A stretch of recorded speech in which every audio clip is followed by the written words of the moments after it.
Hi, Pastor Nathan Decker with your hashtag Better Together devotion for today. And this week, I've been unpacking the different ways that Jesus challenges our faith to grow up, to become a more mature faith, to grow beyond the easy, simple answers of black and white rules that are rigid, and to move into adult, mature answers of gray, of risky, of interaction, of really having the divine heart filled with compassion.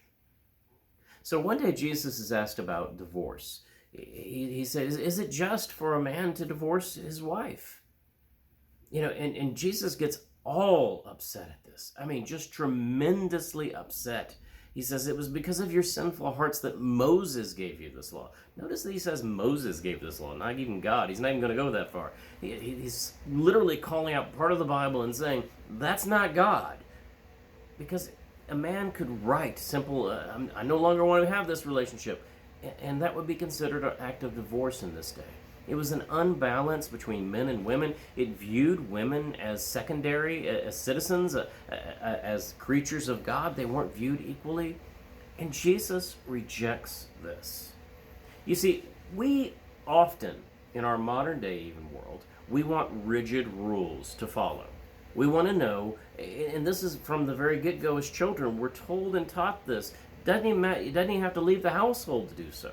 We're taught this is the proper behavior in our house. This is not the proper behavior in our house. Whatever that behavior is, because we get rewarded when we do good. We get, not so rewarded. Whether it's a stern look or laughed at or embarrassed or maybe disciplined even. But that means we don't want to do that.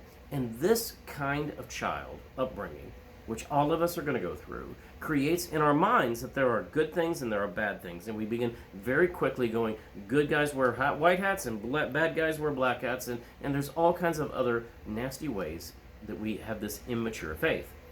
And then we grow up and we become more teenagers.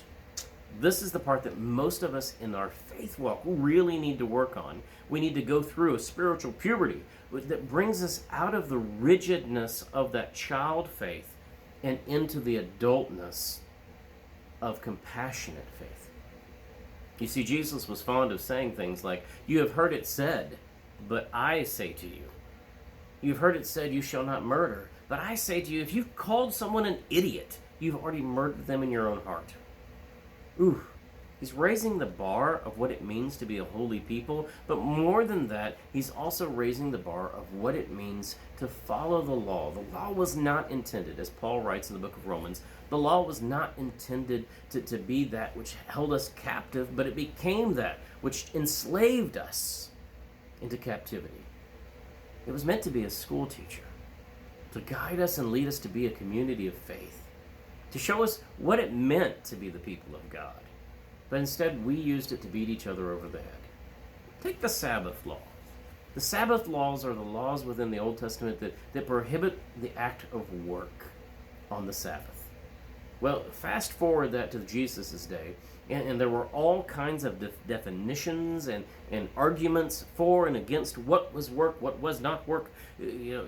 Even families would even hire some Gentile. You go break the law for us so that we don't have to. We'll pay you so that we don't have to do this on the Sabbath. It's a strange way of thinking when Jesus says simply, who among you, if your ox fell into a pit, wouldn't help it out? Let me ask you this. What if it wasn't an ox? But what if it was your child holding on to a rope on the Sabbath? Wouldn't you break the Sabbath law simply to save a life? Throughout the Gospels, there's this almost comic argument that takes place about these kind of rigid understandings of faith. Whether it's healing someone on the Sabbath or offering forgiveness of sins on the Sabbath. The people get upset because their child simple-minded faith of rigid rules is being torn down by a Christ, by a Messiah, who is calling us to a new way of understanding, an adult way, if you will, in our faith, a mature way in our faith, of seeing the world through the lens of compassion and mercy and the grace that Christ gives us. Think about that today. What ways can you, when people expect to be judged because of the harshness of the rigidness and the rules, what ways can you offer grace and make this world better together?